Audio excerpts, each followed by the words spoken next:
Now you got Boots Ennis who's in your weight class. Definitely. What do you think about him? Oh, he's very, very talented. He's unproven, but he's very talented. Yeah.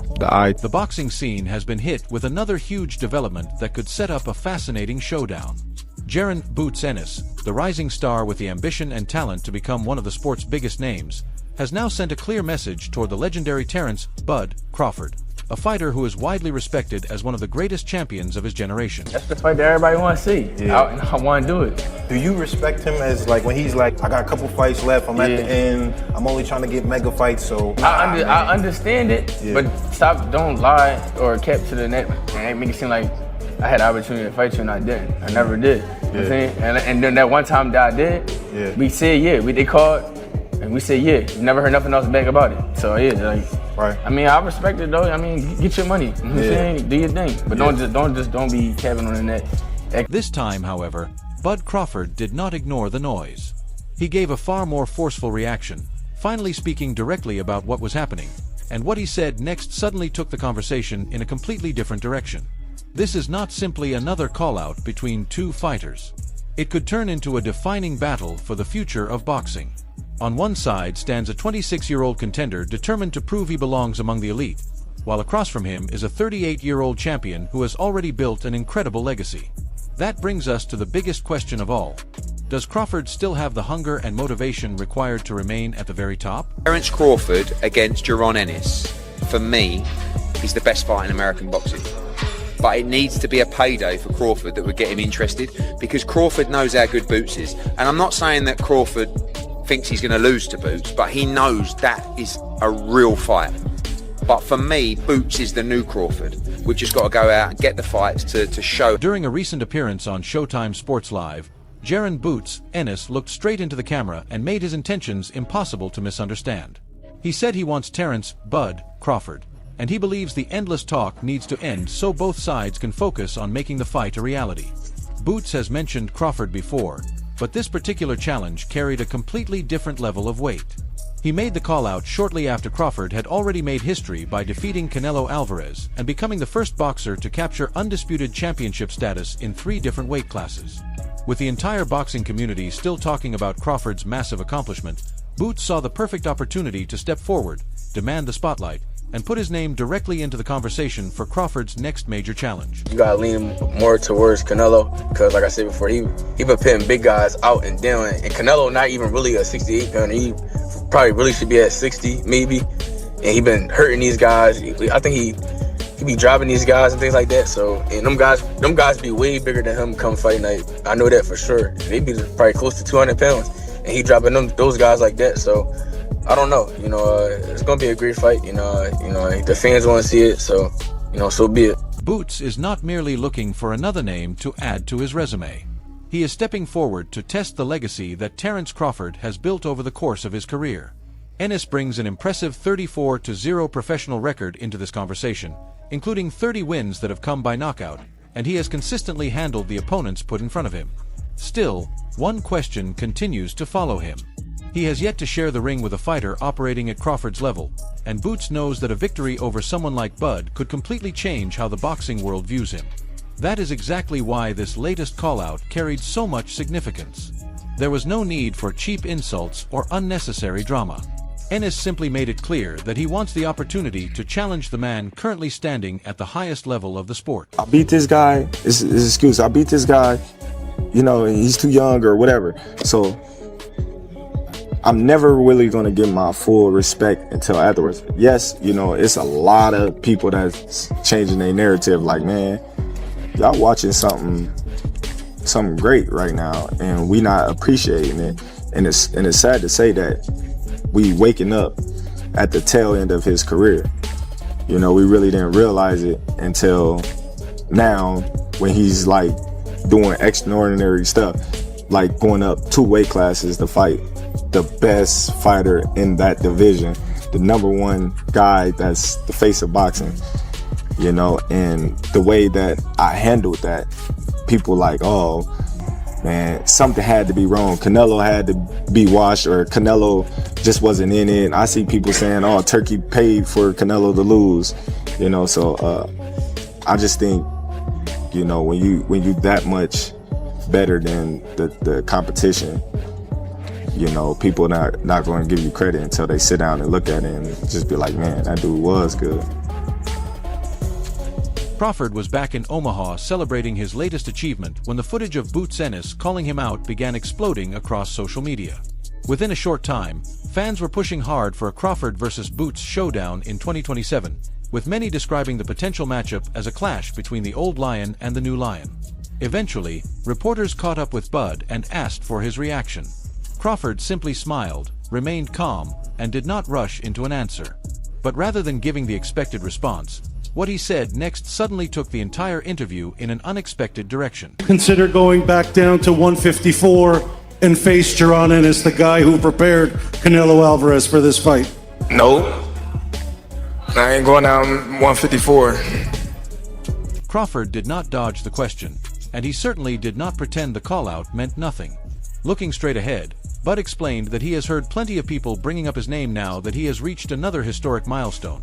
But he also questioned where those same voices were when he was the one chasing the biggest challenges in boxing. In his view, Boots can keep demanding the fight all he wants, but simply asking for an opportunity does not automatically put someone at the top. To stand with the best, you have to prove that you belong there and earn your position inside the ring. Boots Ennis is in your weight class. Definitely. What do you think about him? Oh, he's very, very talented. He's unproven, but he's very talented. Yeah. The eye test tells it all. You know, he's got the it, you know, but we haven't seen him against any elite fighter. We've never seen him tested, so until then, you know, we just gonna keep saying, oh, Boots, Boots, Boots, until he meet that fighter that's gonna test him. Is that a fight that you would be interested in? Nah, it just don't make sense right now in my career. Like I said, like, especially money-wise, don't nobody really know Boots, but Right. I'm looking for bigger and better challenges like Canelo. You're just looking for the big ones. Yeah. The big fish. Yeah. Fish fry. That definitely, definitely. Them the guys I'm looking for. Crawford's message was straightforward. Getting a championship opportunity through hard work is completely different from simply demanding one. Boots has the advantages of youth, explosive power, and speed, but Bud brings years of high-level experience along with elite ring intelligence that can turn a difficult fight in an instant. Even Crawford's longtime trainer Brian "Bomac" McIntyre does not appear concerned about the possibility of facing Ennis. Speaking with Fight Hub TV, McIntyre explained that Terence still has plenty of fights left in his career, meaning the focus now is on selecting the right opponent and finding the challenge that makes the most sense for the next stage of his journey. I feel like he should just sail off into the sunset after this monumental well, win. you know what? He made it look so easy. You know what I'm saying? Got 2-3 more in him. You know what I'm saying? Training camp will try harder. You know what I'm saying? Do you think a move to 160 would make sense? I mean, if you want to do it, you know, it'd be a challenge. If you want to challenge yourself, yeah, I don't mind. Crawford's camp knows just how valuable his position has become. After ruling across 3 weight classes and adding a victory over Canelo Alvarez to his resume, Bud has reached a level where he is viewed as one of the sport's ultimate prizes. That is what makes this situation so fascinating. For years, Crawford was the one calling for the biggest names and searching for career-defining challenges. Now the tables have turned, and he has become the champion everyone else is chasing, hoping to be the next fighter capable of taking his place at the top. I feel that Jaron Ennis against Terence Crawford is the fight. And that can be at 54, it can be at 60. You know, obviously we've got Lima to take care of first, but that for me is one of the great, you know, crossover fights, because Boots is the changing of the guard guy. And Crawford's the guy that's been there and done it all and just proved, you know, that he's still very... Crawford versus Boots would be much more than another fight because it could be the matchup boxing fans are waiting for. Crawford brings accuracy, patience, timing, and elite ring IQ, using his stance switches to control the action and break opponents down. Boots brings a completely different style with speed, pressure, power, and dangerous combinations from either stance. He can force the pace and make the fight intense from the opening bell. In simple terms, it would be Crawford's calculated precision against Boots' non-stop aggression. You like watching now? Terence Crawford, one of my favorites to watch now. I love Terence Crawford, and you know, I like to watch Inoue too. Inoue can fight. And you know who else I like to watch though? I like to watch Boots. Oh, okay. Boots. I love watching Boots. Boots got game. People don't understand Boots got game. You know what I'm saying? I mean, Boots, every now and then he messes on defense a little bit, but Boots got game. Boots versus Terence Crawford. Now, Boots hasn't proven himself enough to tell me for me to say that he gonna beat Terence Crawford, because Terence Crawford is a different kind of animal. You feel me? Proven stud. You understand where I'm coming from? But Boots, if anybody could be Bud in the future, it would probably be a Boots, because Boots got. For years, fans have wanted elite fighters to face each other while they are still in their prime. Crawford has helped change that narrative. He defeated Errol Spence when both were considered top-level fighters, then moved up and beat Canelo Alvarez at 168 pounds. Those victories mean more than adding names to a record. Crawford has raised the standard for what the best fighters should be willing to risk to prove their greatness. Who they are cancel out each other as far as height. You know, they both switch hitters, lift, and everything. All of that cancels out each other. So they are literally the same people pretty much. The only difference is Crawford done been in the big stage against big fighters so many times. And also, with age, he didn't beat up his body, so his age is actually good. He got the grown man strength. He not just grown man strength, but he built on top of that. Like, look at him at 135. He was a little scrawny dude. He wasn't a big dude. Now look at him. He ripped up everything. He's strong. So Sure. I feel like he got everything, all the experience, all the knowledge. So I got to go with Crawford. At this stage, fans do not want Crawford wasting time against just anyone. They want another fight that actually means something, and that is why Boots could be the perfect challenge. At 38, Bud may have only a few major fights left before the final chapter of his career. Supporters want those remaining opportunities to matter, with no soft matchups or easy tune-ups, only the biggest and toughest names available. That has always been part of Crawford's reputation. He built his legacy by taking dangerous challenges and chasing greatness instead of choosing the safest route. Before the fight, the Crawford-Canelo fight, and you had a Cavs hat on. This time you've got a GOAT hat on. Is that how you're feeling? I know it says Muhammad Ali, but is that how you're feeling about Bud's performance, about his whole career? Yeah, I'm definitely feeling that way, man. Go. Greatest of all time, man. You gotta give it to him. You gotta give it to him. You gotta give it to his coaches. Not just me, Saul Red, Bernie, Chet, nutritionists, everybody played a part. Canelo said he's way better than Mayweather. What do you think to that? Who, Terence? Yeah. Oh, of course. Of course he is. Perhaps that is what makes Crawford's story so surprising. In modern boxing, big headlines and social media drama can sometimes attract more attention than actual competition. Yet Terence Crawford continues to stand apart as a fighter who has consistently placed meaningful challenges and genuine competition ahead of the noise.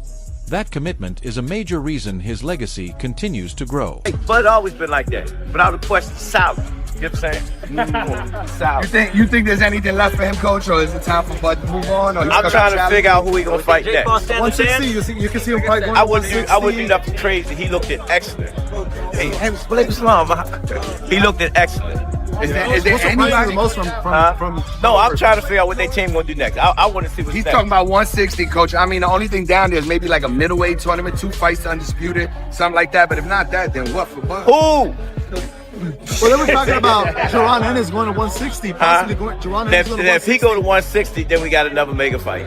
You think that's a mega fight? I don't know that yet, but I'm saying in the boxing fans that know boxing would say that's another mega fight. What would?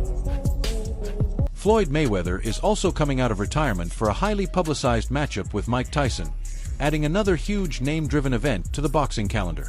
Fights like this can feel more like major entertainment productions than true sporting contests, with enormous attention, famous personalities, and plenty of spectacle, but not always the kind of meaningful stakes that define a real competitive fight. Couldn't really keep up with him. He was too fast. His feet, Yeah. footwork was too good. Do you think the scores was right on, or do you think maybe it was a little more towards Bud? What was the scorecards? 115, 113, 116, 112. Yeah, that's about right. Yeah? I feel like Bud damn near basically went every round, so Yeah. But yeah, that's about right. You can say that. Now, with this accomplishment, Keyshawn, is he on the Mount Rushmore of Hell boxers? yeah. Yes. Yeah. Yeah? 3-time undisputed. He just beat Canelo. Yeah. The face of boxing. So now you can say Bud is the face of boxing. Greatest of all time, or? Greatest of all time. Yeah. I don't feel like it can never be one great, but he definitely one of the greatest of all time. Meanwhile, Crawford remains focused on something no paycheck can ever truly buy: legacy. He does not need a YouTuber to generate attention or a comeback story to keep his name in the headlines. Bud creates interest the old-fashioned way, by stepping into the ring, taking on serious competition, and continuing to prove that he belongs among boxing's elite. You know, if you like that YouTube fake boxing stuff, cool. If you're a real boxing fan, who doesn't like that, I feel them on that. But as a boxer, you know, if your heart's not in it, go get your money. I mean, at the end of the day, it's you in there and nobody else. So go get your money if your heart's not in it. But if you're fighting for legacy, that's not the way to go. That should be like your last fight. Yeah, the last thing you do. You know, if you're trying to, you know, build a legacy. But I don't think he chases legacy no more. Like, he even said he's not the face of boxing. He is not chasing quick paydays or easy opportunities. His goal is to leave behind a legacy that lasts long after his career ends. That is what separates Crawford from many fighters today. He represents an old-school approach to boxing where skill carries more weight than social media fame, and championship achievements matter far more than sponsorships and publicity. Tyson and Floyd Mayweather is happening. What the f*** is going on? This is where boxing is in 2025. And listen, I'm not going to complain because I understand the layout of things. We already had Jake Paul, Mike Tyson. We have Jake Paul, Gervonta Tank Davis.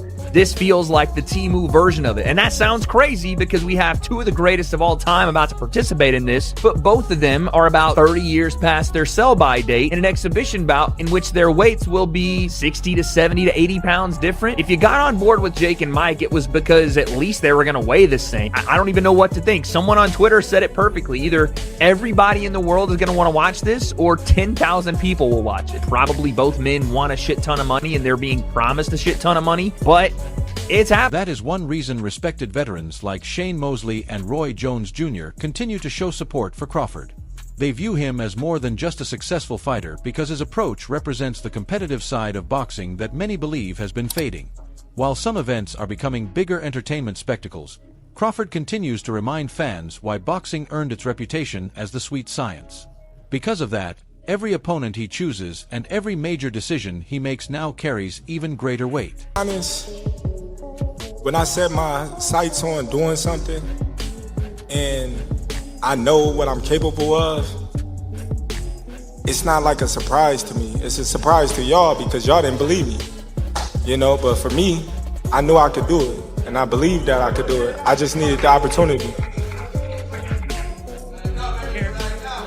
Terence, when did you know that you were going to beat him? Over here on your left. When he signed the contract. He seemed to focus mostly on body punches, and you were hitting him in the head a lot.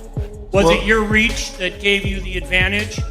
It was everything. You know, he wasn't hitting the body or anything. He was hitting my elbow because I was blocking it, but, you know, I think I was the better. At the moment, both sides appear to be watching the situation carefully.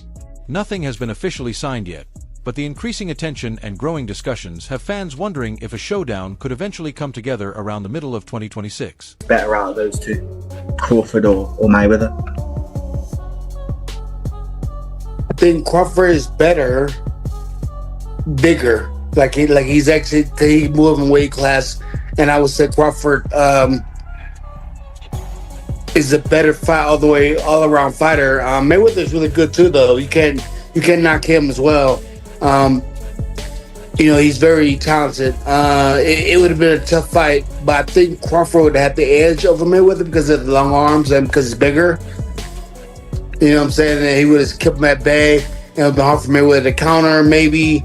But Mayweather's definitely a technician. I mean, it's, like Crawford said, you know, Mayweather has his era, and Crawford, this is his era. The biggest obstacle right now is the weight difference. Crawford has established himself at 168 pounds, while Boots has been fighting around 147, creating a major gap between the two. One possible solution could be meeting at 160 pounds, which would give both fighters a fresh challenge and potentially open a new chapter in their careers. If Crawford competed for an undisputed title at another division, he could have a historic opportunity to become the first boxer to accomplish that across 4 weight classes. For now, Terence Crawford remains unbeaten at 42-0, with 0 defeats and 3 undisputed championships already on his resume. Makes a whole lot of sense, and the fight that stylistically will be, oh my goodness, is a fight between Terence Crawford and Jaron Boots Ennis. don't think he. I think that's going backwards. But for Terence, to that point, Jaron doesn't have the kind of accolades. He doesn't sell to the mass and all these. So this fight was perfect timing for both these guys. I'm trying to tell you, 154, man, it's mine. 154 is mine, and they're gonna see, and they're gonna see, and just stay tuned. And like I said, when I handle business October 11th, we're gonna see. That Terence fought a virtuoso fight. Terence never let Canelo get into a rhythm.